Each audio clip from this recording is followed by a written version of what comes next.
Selamat sejahtera, kami dari kumpulan 7 session 5 ingin membentangkan keselamatan makanan. Saya Lim Sun Wei dan ahli-ahli kumpulan saya adalah Go Junyi, Yan Ting Chun Ying, He Sun Yang, Eun Sun Tak, Lee Mei Sing, Kan Sin Ping, Janani Krishnan, Kuga Neswari, dan Chia Su Fong. Saya Chia Su Fong akan membentangkan pendahuluan kepada keselamatan makanan. Jadi apakah yang dimaksudkan dengan keselamatan makanan? Keselamatan makanan ini merujuk kepada cara pengendalian, penyediaan dan penyimpanan makanan dengan cara yang selamat. Kenapa? Ia adalah bertujuan untuk mengelakkan pencemaran makanan serta untuk mencegah penyebaran penyakit yang disebabkan makanan yang tidak selamat ini. Jadi seperti laman sesawang rasmi Jabatan Makanan, satu logo iaitu keselamatan makanan tanggungjawab semua. Jadi berdasarkan logo ini kita boleh terdapat rutin yang perlu diamalkan oleh semua orang untuk memastikan makanan yang disediakan adalah cukup selamat. Antara rutinnya yang perlu diamalkan untuk menjaga keselamatan makanan ialah yang pertama, perlebelan makanan. Makanan yang disediakan ini haruslah mempunyai label tentang apakah kandungannya, apakah proporsi kandungannya seperti peratusan lemak, peratusan vitamin, peratusan protein dan kalori makanan tersebut. Seterusnya, kebersihan makanan. Apakah langkah dengan ISO yang telah digunakan untuk memastikan makanan tersebut adalah bersih. Seterusnya, pengawalan bahan tambahan dalam makanan. Bahan tambahan dalam makanan ini haruslah dijaga supaya tidak berlebihan ataupun mematuhi proporsi yang telah ditetapkan. Yang keempat, penggunaan racun perosak. Penggunaan racun perosak adalah terutamanya dalam sayur-sayuran apabila kita tanam sayur-sayuran, apakah peratusan ataupun kekerapan racun perosak ini digunakan. Seterusnya, dasar tentang bioteknologi.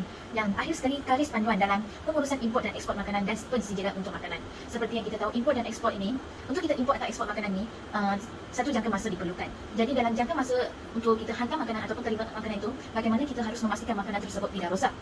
Jadi setiap 7 Julai adalah Hari Keselamatan Makanan Sedunia. Jabatan Kesihatan Malaysia akan memberi maklumat tentang keselamatan makanan. Jadi kita haruslah mematuhi rutin dan menjaga keselamatan makanan. Seterusnya, saya akan membentangkan faktor-faktor menyebabkan keracunan makanan. Punca utama menyebabkan keracunan makanan adalah pengambilan makanan yang tercemar.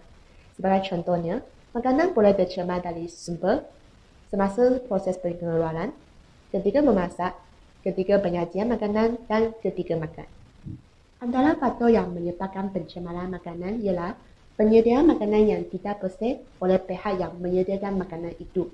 Sebagai contohnya, terdapat sesetengah penyedia makanan tidak menjaga kebersihan semasa menyediakan makanan seperti tidak membasuh ayam dan sayur dengan sempurna. Bukan itu sahaja, keracunan makanan ini juga disebabkan oleh penggunaan makanan yang sudah tamat tempohnya atau dalih luput. Hal ini kerana terdapat sesetengah penyedia makanan menggunakan bahan makanan yang sudah tamat tempohnya kerana mereka mahu mendapat keuntungan yang banyak tanpa memikirkan keselamatan pengguna. Selain itu, pencemaran dari kilang memproses makanan dan pencemaran ketika sembelihan atau produk susu dari ladang juga merupakan punca-punca menyebabkan keracunan makanan. Di samping itu, pengambilan makanan yang mengandungi bahan beracun juga akan menyebabkan keracunan makanan. Sebagai contohnya, bahan yang amat berbahaya ataupun bahan yang hanya boleh membawa arahan kepada sesetengah orang. Dari sudut pandangan agama Islam, makanan yang tidak memenuhi syarat kesehatan dan tidak dapat dipasarkan apabila makanan mengandungi racun dan zat lain yang membahayakan kesehatan.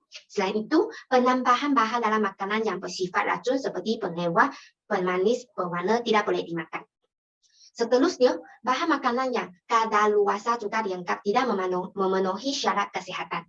Maksud kadaluarsa ialah makanan yang sudah tamat tempoh. Di samping itu, makanan berasalkan dari haiwan sakit atau mati tidak boleh dipasarkan. Sebagai contoh, semua ayam yang dijangkit penyakit sesama burung H5N1 tidak boleh dimakan. Akhirnya, pengolahannya tidak memenuhi syarat higien dan sanitasi. Oleh itu, kita perlu tahu cara mengolah makanan selepas memberi makanan dan bahan-bahan. Sumber makanan yang dicemar oleh bakteria, parasit dan toksin telah membawa kesan yang serius kepada kesihatan dan keselamatan manusia. Pada tahun 2015, WHO telah mengeluarkan satu hasil kajian daripada analisis mengenai beban yang ditanggung oleh seluruh dunia akibat pengambilan makanan yang tercemar. Kajian ini menyatakan bahawa selama 600 juta orang jatuh sakit akibat pengambilan makanan yang tercemar.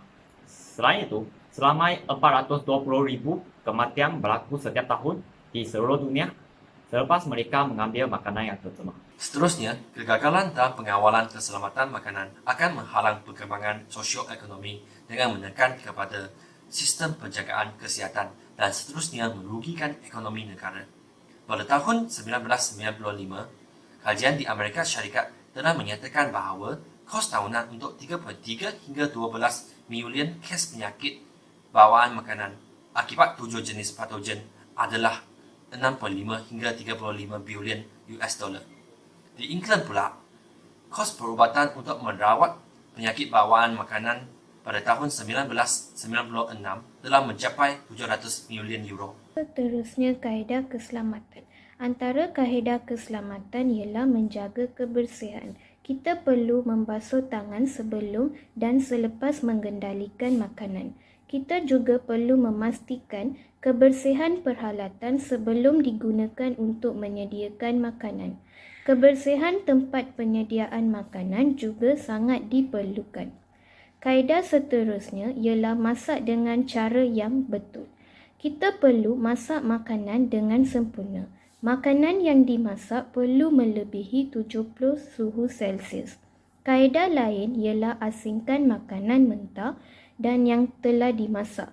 Kita perlu simpan makanan yang dimasak dalam bekas tertutup bagi mengelakkan bahan mentah bersentuhan dengan makanan yang telah dimasak. Menyimpan makanan pada suhu bilik yang selamat adalah salah satu kaedah untuk menjaga keselamatan makanan. Kita harus menyimpan makanan yang cepat rosak pada suhu yang terlebih rendah iaitu 5 Celsius. Kita harus menyimpan makanan yang telah dimasak lebih daripada 60 Celsius dan tidak seharusnya menyimpan makanan tersebut pada suhu bilik lebih daripada 2 jam. Ini kerana untuk mengelakkan pembiakan mikroorganism. Seterusnya, kita harus menggunakan air yang bersih atau yang telah dirawat agar ia selamat untuk digunakan. Kita harus memilih bahan makanan mentah yang segar dan selamat untuk dimakan. Untuk keselamatan, pilih makanan yang telah diproses, contohnya susu pastel. Kita harus membasuh buah-buahan dan sayur-sayuran terlebih dahulu, terutamanya apabila kita makan dengan mentah. Bahan mentah termasuk air dan ais boleh tercemar oleh bakteria. Jadi dengan membasuhnya dengan air yang bersih, kita dapat mengelakkan dijangkiti dengan keracunan makanan. Terima kasih. Bagi isu semasa keselamatan makanan bakal berjejas kerana Ukraine dan Rusia peperangan. Kementerian Pertanian Ukraine menyampaikan kekhawatiran pihaknya mengenai keselamatan makanan yang menjejaskan bekalan pikiran dari rantau itu sesuai petua Rusia ke atas Ukraine.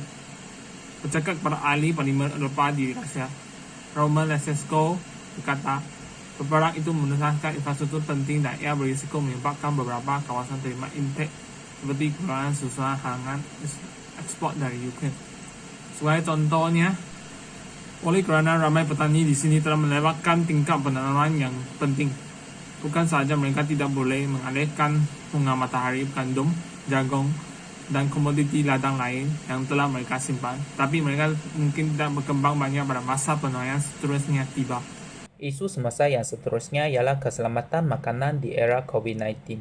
Antara cabarannya ialah Perintah Kawalan Pergerakan, prosedur pemeriksaan premis makanan yang dijalankan bagi memastikan kebersihan dan keselamatan makanan telah dihadkan. Peningkatan jualan makanan secara atas talian menyukarkan pihak berkuasa melakukan pemantauan. Pihak berkuasa haruslah melakukan pemantauan yang lebih serius terhadap industri makanan bagi meningkatkan tahap kebersihan makanan dan mengurangkan tempoh pendedahan kepada pekerja. Sebagai kesimpulan, isu keselamatan makanan adalah amat penting kepada kehidupan manusia kerana makanan adalah salah satu keperluan untuk manusia berhidup.